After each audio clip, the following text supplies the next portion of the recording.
Game 5 NBA Finals. Tonight, series shifts back over to Boston.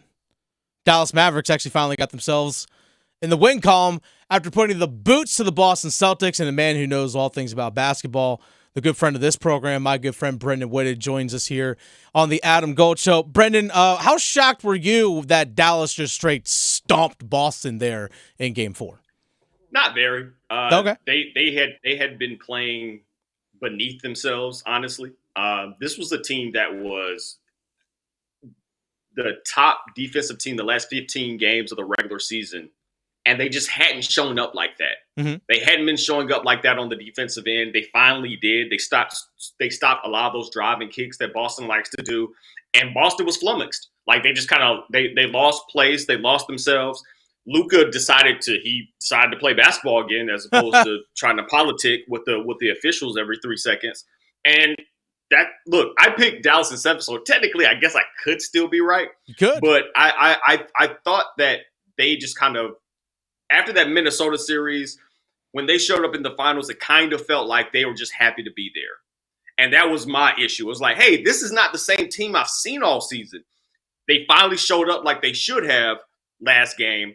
I think it's a little bit too late in the series to do so, but my pride, my ego, I still want 7 games. I still want Dallas, and but they I feel like they missed their shot, especially in Game 2. Mm-hmm. I thought that game was there to be had. Boston struggled scoring, and Kyrie wasn't good enough. Game 3, Luka just couldn't seem to find his place. I feel like they've given away a couple of games in this series, and you can't do that in the championship. No, you definitely can't. Brenden Whitted joining us here on the Adam Gold Show. Dennis Cox sitting in for Adam Gold today. And it seems like for much of the regular season, Dallas was not great defensively, but it seemed like late in the season, especially after the trade deadline, Dallas ramped up defensively.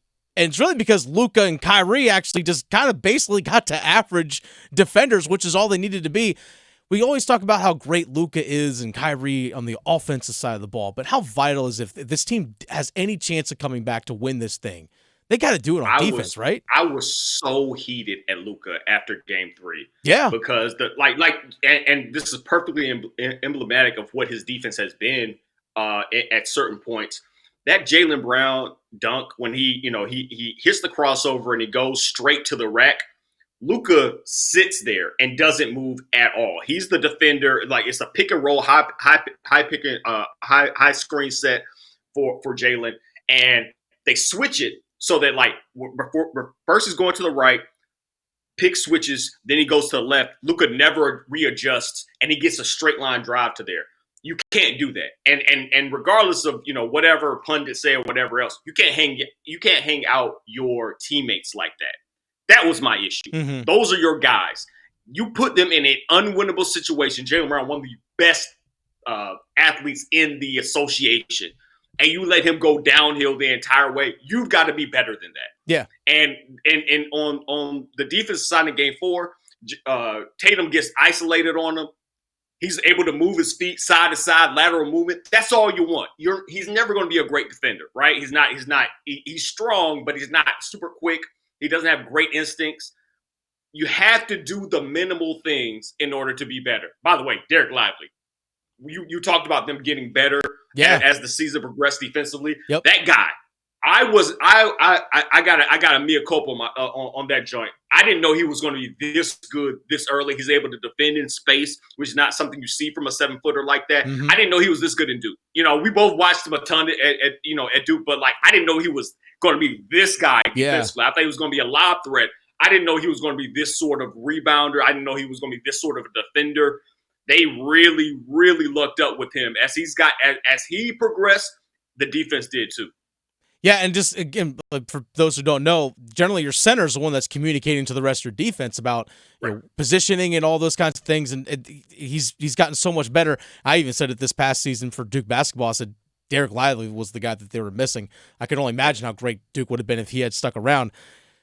So, nonetheless, Brenden, speaking of defense, Kristaps Porzingis not having played the last couple of games, I said it going into Game 3. I said if Porzingis doesn't play, because how his ability they've shown to alter shots around the rim and protect around the rim, I thought, all right, this is an opportunity for Kyrie Irving because he had struggled the first two games. I said, no reason why he doesn't go for 25 plus, and sure enough, he scored 35. But without Porzingis in the lineup for Boston, and still questionable if he even plays tonight, how much does that benefit guys like not just Luka Doncic, but Kyrie, who can get inside the paint and finish around the rim when it's just, as opposed to just Al Horford in there protecting, as opposed to Porzingis, because Porzingis was bringing something defensively that Boston had not had. So they like to switch 1 through 4 when Porzingis is in there, and they like to let Porzingis kind of be kind of a, kind of playing this zone sort of thing because he is a great rim protector.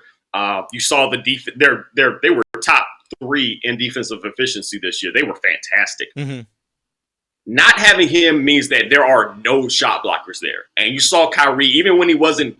Even when he didn't get the bucket, he was still getting to the cup with regular efficiency. It also means that Horford's playing a lot more minutes. Yeah, Horford is a solid backup at this point, at this stage of his career. They started going at him. Like, if you're going to start, give me the ball. Give me the rock. Come here, Horford. I'm going to show you why you're 98 years old and on the perimeter trying to play defense. That dude, like, he just has nothing for Kyrie, which is fair, right? Like, I'm not taking shots at him, but I'm like, he can't guard him.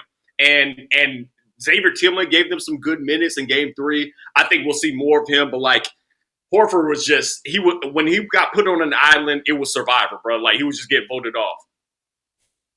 Yeah, I mean, unless he's going in there and he's going to knock down 7 3-pointers, obviously. Well, yeah, I mean the pick and pop game is still good for him. He's still a plus sort of player. Just it's hard to play him large minutes when his usage goes up. Mm-hmm. That means their defense is going back down.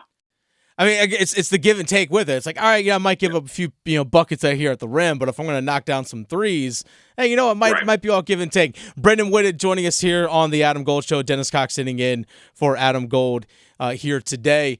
Speaking of the Boston side of things on offense, it's still Jason Tatum impacts the game in so many different ways. Whether it's defensively, he can obviously shoot from the outside, but still feel like there's another level that we have not seen in this series from Jason Tatum, at least on the offensive side of the ball. I still feel like there's a little bit more efficiency that we can see on that side of the ball. Am I wrong on that?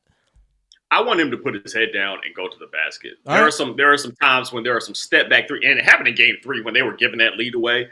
There are some times when he hits the step back 3, and it's like, this is not the time for that. Feels like a settle. Not that not that you can't make it, but this is not the time for that. Mm-hmm. Like, there are times when you need to go get to the rack, go to the foul line, and knock down those free throws. Like, there are times when, hey, you are our best player, but if you hit that step back 3-pointer with Luka guarding you, bro, that's a win for Dallas. Whether or not it goes in or not, I don't know. But like, it can't be that all the time in big situations. I kind of feel there's this weird thing where I kind of feel like he wants a moment, and he's trying to create the moment, as opposed to, hey man, if you put your head down and just do your job, the moment's going to come to you. You don't have to worry about it. Hey, I'm with you on that one. And someone that Charlotte Hornet fans might know, that is P.J. Washington, who got traded at the trade deadline to the Dallas Mavericks. I kind of feel the same way about him. I know he's not the same level of player as Jason Tatum. Again, I'm just trying to think of some guys that have local connections here. But I always felt like there's still a level of game that P.J. Washington can get to as well. And I feel like there's some moments there, especially in game, I think it was in game number 3, where P.J. Washington had a couple of chances around the rim to finish, and he just didn't. Now, he knocked down 3 3-pointers, which is great, but for P.J. Washington, that can't be the only shots that you make. And I feel like there's even a level for him to get to as well. There are times when his time with the Hornets was very interesting, because I felt like he was playing the 5 at some points. Yeah. And like, he's like 6'6". Like, he should not be a consistent starter at the center position. But the Hornets were so bad and so thin that they needed him to do that. He got a little bit of a bad rap to me as a defender, because it was like, hey, these defensive numbers look crazy with him at the 5. As you mentioned, pointing out and calling stuff, that just wasn't his. That wasn't his. No, the guy should be a small forward.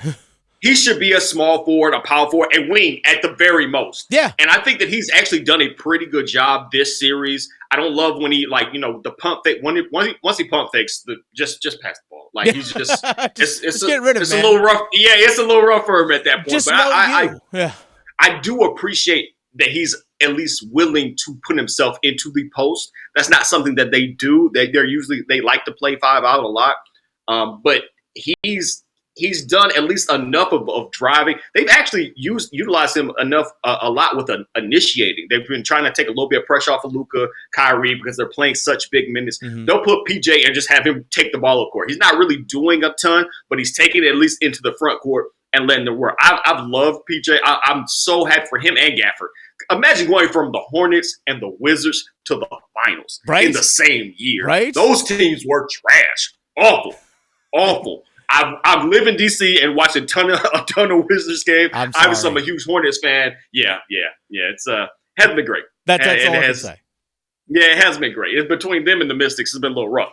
But I will say that, like, I'm so happy for them that it's about situations so much. Mm-hmm. You know what I mean? Like, PJ, a lot of people have a lot of stuff to say in the Hornets, Hornets fan, mantra, like, oh, he's not doing this, he's not doing that. Hey, if you're on a better team where he can essentially be a floor spacer, he's a good catch and shoot 3-point shooter.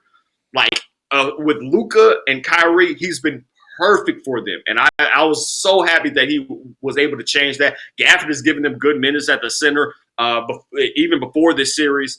I think the most frustrating thing to me, and yes, I am rooting for Dallas, but I think the most frustrating thing for me is it doesn't seem like there's a huge talent disparity between these squads. And so for them to be down 3-0 and then finally 3-1, it was just frustrating because it's like, hey, if Kyrie's better in the second game, if Luka's better in the third game, this is a completely different series.